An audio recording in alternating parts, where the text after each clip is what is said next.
Ce matin, j'écoutais à un moment donné une émission religieuse.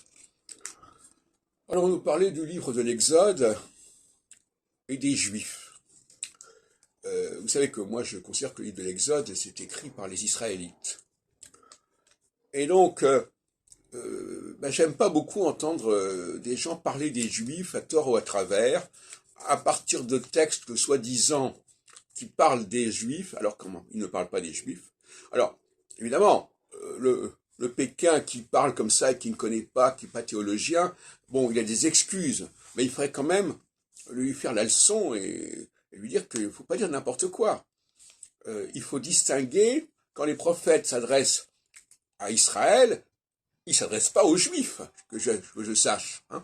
Bon, ils remettent en question la pratique de ces populations du Nord, que Jésus d'ailleurs est venu convertir, si on peut dire, mais ce ne sont pas les Juifs, ce sont les Samaritains, ce sont les Galiléens. Alors cette façon de confondre presque systématiquement les Galiléens, les Samaritains et les Juifs, je trouve ça inacceptable, il faut que ça s'arrête. Peut-être que le pape doit prendre une décision à ce niveau-là, mais il faut que ça s'arrête. Bon, alors il y a trois catégories, il y a les Juifs, il y a les Israélites, il y a les chrétiens, et les chrétiens sont les descendants spirituels des Israélites et non pas des Juifs.